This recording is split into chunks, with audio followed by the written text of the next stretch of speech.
اكس لارج، يلبس حوالي 75 كيلو. طبعا هيختلف على حسب طول وعرض كل شخص. بصوا شايفين التيشيرت بتاعه قد ايه. بصوا بقى مستوى الوبره بتاعته حلوه ازاي. الوبره بتاعته تقيله مش خفيفه، بتدفي جدا ومستواها حلو قوي. بصوا بجيبين كده، شوفوا كده كل التفاصيل، والجيوب بتاعته سوسته مش جيوب كده مفتوحه. ومعانا البنطلون بتاعه اسود في احمر، التفاصيل بتاعته اهي. برضو جيوبه سوسته يعني حلو قوي، لو نازل تنزل بيه عادي جدا. تمنه مش 500 ولا 600 جنيه على فكره، ده تمنه اقل من كده كمان. فبجد اسعار تحفه.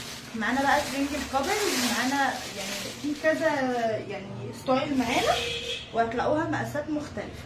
ده مقاس 3 اكس لون مينتي جرين، يعني ممكن يكون افتح درجه من اللي ظاهر في الكاميرا، مش قادره احدد لكم اللون بالظبط. يعني هو كده بالظبط. شايفين درجه اللون، شايفين شكل السويتشيرت. مقاس 3 اكس، ده يلبس لحوالي 120 كيلو مرتاح. وبرده لو عايزين المقاس بالطول وبالعرض، اللي محتاج القطعه يكلمني خاص ويبعت لي سكرين شوت بيها، وانا يعني عناية ليكم. بصوا البنطلون شايفين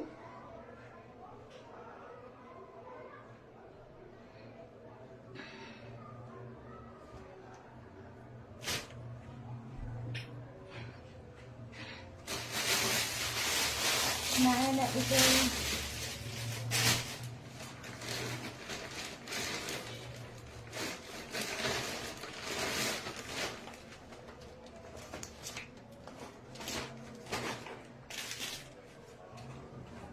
بصوا ده مقاس دبل اكس، اللون الزيتي يعني المنت جرين 3 اكس، ده 2 اكس.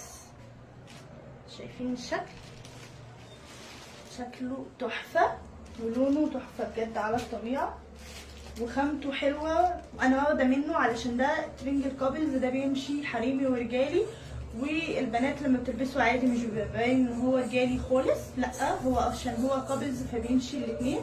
الجيوب بتاعته كبيره وحلوه، بصوا الجيب لحد فين، فجيبه حلو قوي وخطير بجد في اللبس ومريح قوي.